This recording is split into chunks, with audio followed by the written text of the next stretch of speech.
I'd like to introduce the Chamber's Senior Vice President of Business Acquisition, Retention, and Expansion, Chris Strayer. And Chris is going to give us a brief update on what's going on in our business activities in the community, and also introduce our guest speaker, Mr. Ben Hess. Chris? Thanks a lot. So between Allison's wine and wine holder and all the beer glasses, I think the party's at Allison's tonight.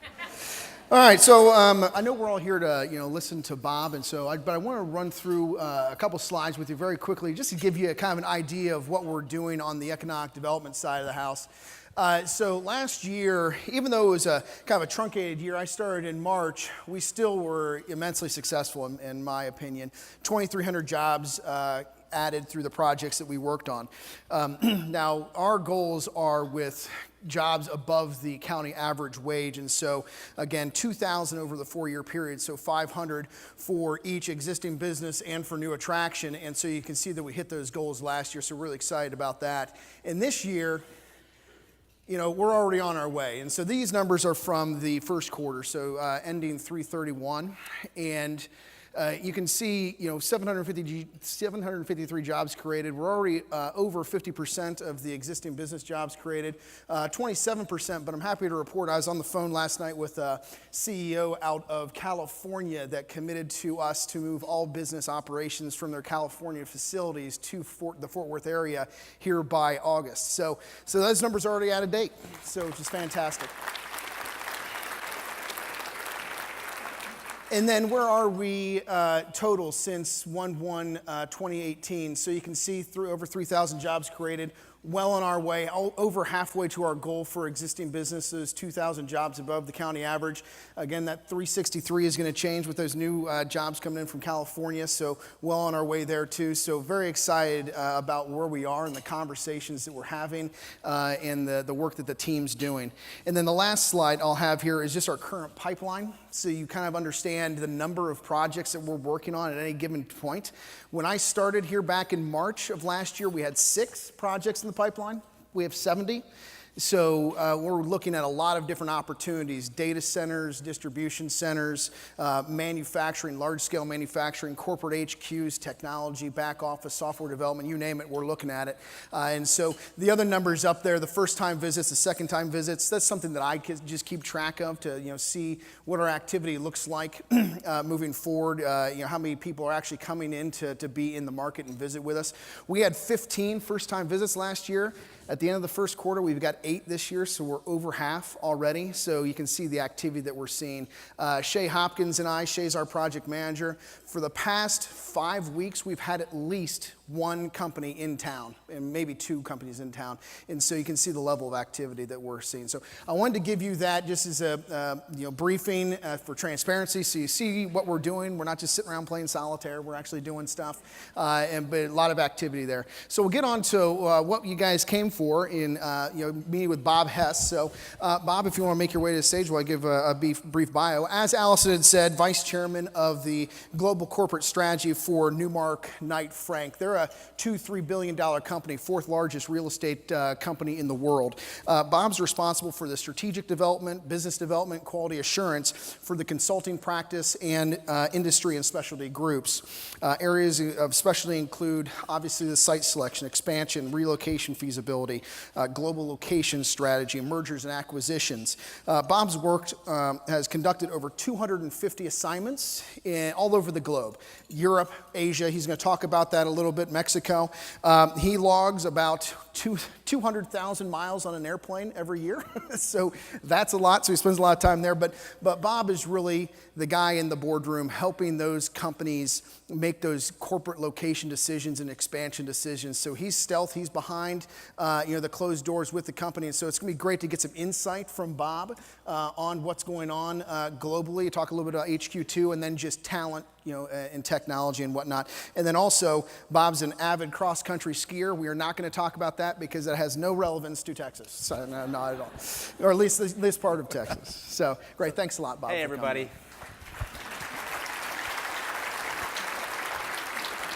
So the first thing we wanted to do, we wanted to go back to the poll questions. And so we had a question specifically about Amazon, and we wanted to get your opinions on this. And so once we get this up there, the question is going to be Amazon HQ2, which Bob will explain his role on that in a little bit. But Amazon HQ2, you know, big project. Is that something, in your opinions, would you have wanted that in Fort Worth? Would you have wanted it maybe not in Fort Worth, but in DFW or somewhere else? So as we're looking at that, Bob, if you could explain to the audience just a little bit about what your role was in the Amazon HQ2 project. Well, great. Well, again, thank you for the invitation, and I'm glad to be here. And hi, everybody in the back of the audience. First of all, can I say that I feel your sense of community here in Fort Worth, and you won't believe how powerful that is when you're competing on the global stage and you're in front of investors. So congratulations on that sense of community and that alignment. And so keep it up, and great metrics too. So, thank you. So it's fast. So I was sitting in my home office. I didn't shave that morning actually, in a pair of shorts, and I saw the announcement come out about Amazon. And I said, you know what, I need to get involved in this, because I've been doing this for like 35 years. And I like to make communities and companies and really create jobs. So I sent a letter to the commissioner of the state of New York, and I said, you need to hire me. You know, I guess that was kind of brazen, right? But we've done a lot of work in the state of New York, the city of New York, upstate New York, semiconductors, all kinds of technology projects. So long story short, we were hired, you know, to advise, help them be competed in this project. So our role was to think like Amazon. Our company's done a lot of headquarters work. I just rolled off a 13-month engagement with Nike. Nike was adding 6,000 to 8,000 new jobs in Portland, Oregon. They were going to invest almost $1 billion. And so I worked 13 months with Mark Parker and Phil Knight. It's an honor to work on a headquarters project. So I think if you're going to understand how to make a headquarters of this size work, you should have somebody that understands the criteria, need a sounding board. We also help them not just look at the state of New York, the city of New York as an opportunity for this, but how to compete, gap analysis. They also put Albany and Buffalo and Rochester in the mix. So we were somebody that was there, kind of a PMO entity, looking at all the analytics, how to position it, what the business case was, and to make sure they had a message like you folks have. A message, a brand. You know, what are they going to say? How are you going to compete? And this was, make no bones about it, this was a very competitive process. So our role was multifaceted in all those areas. Great. Now you have some slides here, and here's the clicker right here if you want to do that. And if you can walk through some of these slides and talking about the green arrow there at the top. Okay, the big sure. One. If you can talk through some of the slides here and the comparisons you did against metros and how to put New York in a better competitive position, I think it'd be interesting for the folks to hear that. Yeah, so you know, a big part of this project is what drives criteria. I'm sure you all saw the Amazon RFP that came out. It was a blasted out there. Everybody saw that. So the first thing was in any kind of assignment, so there's people out here with headquarters and call centers and manufacturing or existing industry. If you're going to make an investment, what drives that? What are the criteria? What's important? Obviously, talent was a huge part of this. Attractiveness, business climate, logistics, these are all the things that we looked at, and we benchmarked the city of New York and the state of New York against all these other areas that were competing. So this was our criteria field. This is how the company thinks, and we actually came up with some weights. Actually, there was many more scenarios that we looked at here.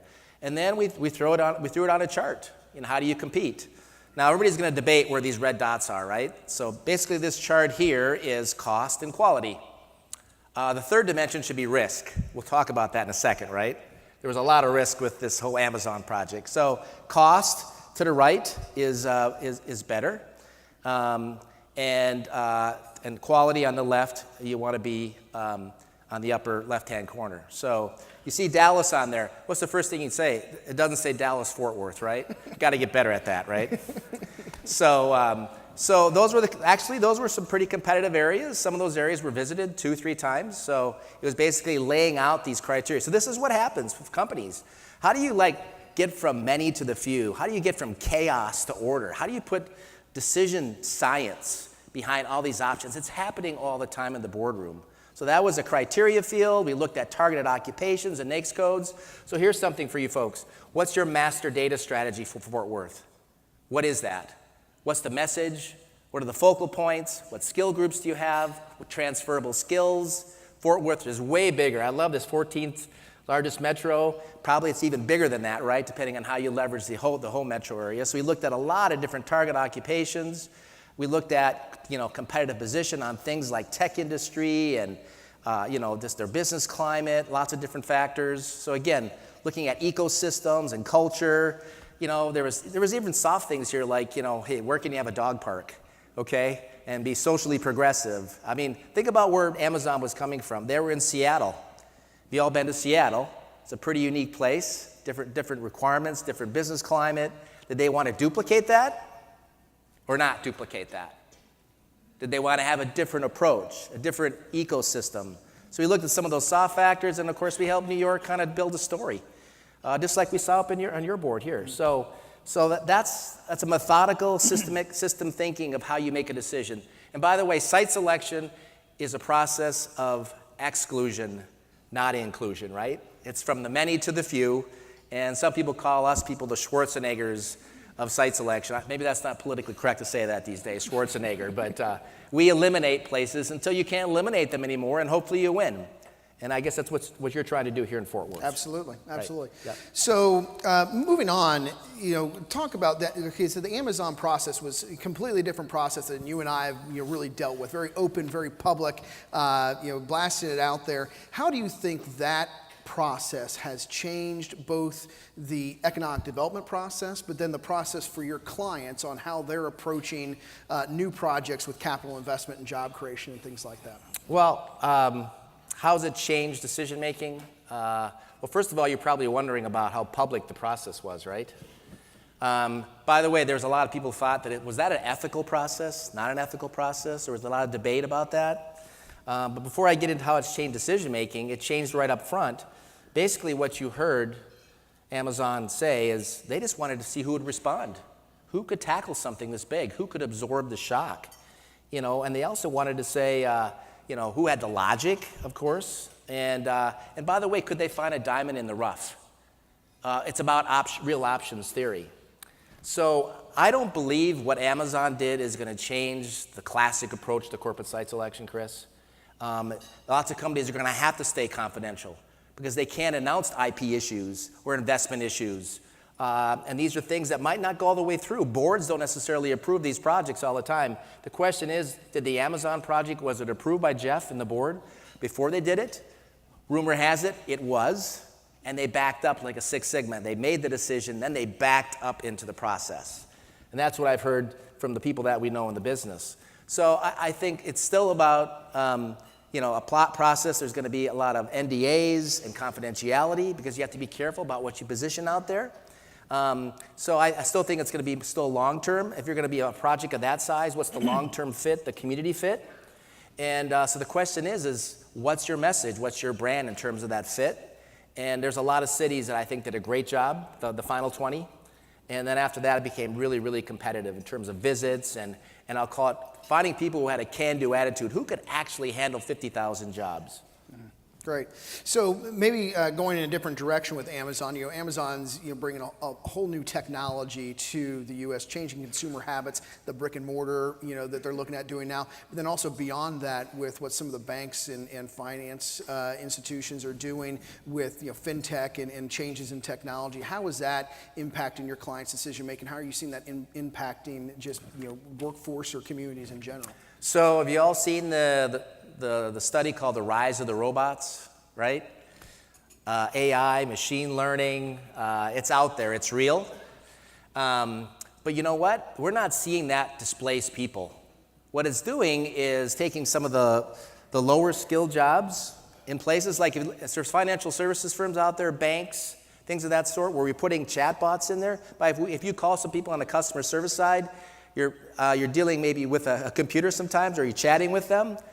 What's going on is that's there, that technology is there, it's changing skills, but it's also allowing those people that used to be in those roles to rise to a different skill level. So, and then the Amazon requirement, they That might have been 60,000 jobs 5 years before. That's what we heard, and it's 50,000 jobs. Is it going to be 40 or 30,000 jobs in the future potentially? But I'm seeing technology. It's certainly hitting business processes. It's changing things, but it's also creating a higher skill level in all these areas of banking, retail centers, and things of that sort. By the way, I just got back from China, and I'm visiting with a company called Alibaba. You ever heard of Alibaba? And JD.com. So I toured their Hema and their 7 Fresh grocery stores. You know, there's not one cashier in any of the stores. It's all right here. By the way, and that's how you pay. It's called Alipay. It's used with your phone. How they supply the product to the final display is through up conveyors above the store. It's all facial recognition. And you go to checkout, you use your phone, and there's nobody there. So technology is out there. It's changing ways, but it's allowing new concepts, new skills, new capabilities. And for me, it's like I'm embracing technology. I'm not worried about whether I'm going to be defunct in a few years. Maybe I will. But it's enabling opportunity in all our industries, and the skill level is rising. And that's the big concerns in the boardroom right now. Back to workforce and talent. That's what I'm here to see. And so we got another question about workforce. Brandon, if you want to bring up the next question for everybody. But we want to kind of transition to talent, because it's one of the things that I deal with every day, obviously, when dealing with organizations like yourself and people like yourself. There's lots of workforce data and information that's needed. And so it's not on my screen up here, but do you believe we have a talent shortage in the United States, yes or no? What's your opinion? You're business leaders, you're hiring people, you have talent needs. What's your opinions?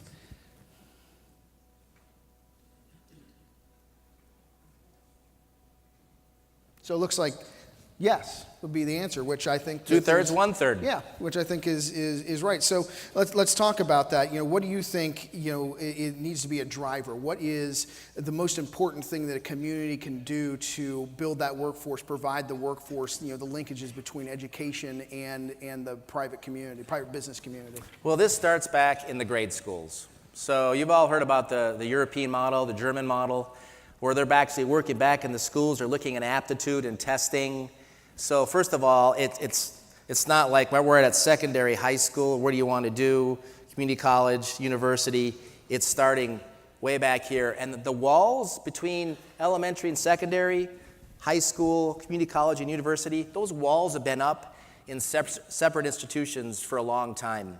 The places that are going to survive and win are the ones where those walls come down, and it's about horizontal integration across that whole pipeline, and people working from here in private industry, private industry, being involved in those venues. Right down to the grade schools. By the way, different types of learning.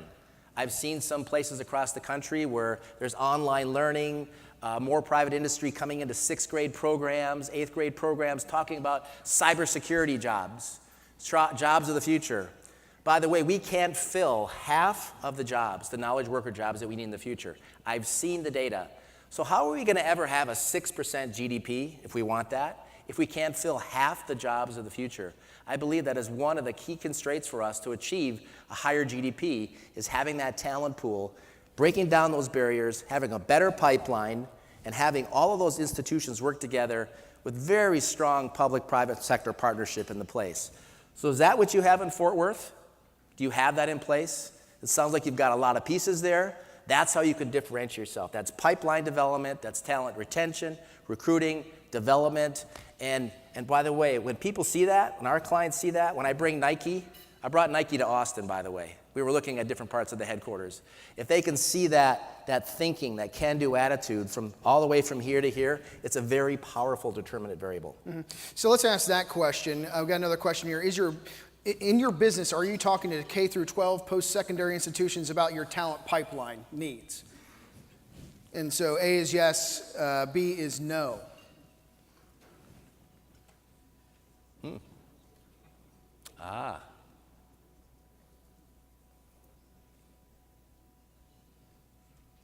So it would seem we need to strengthen that gap.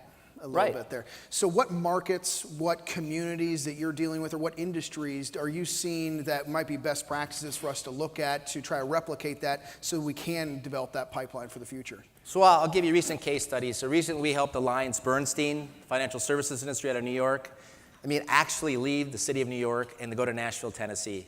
That was an exciting assignment. One of my colleagues here in our Texas office ran that.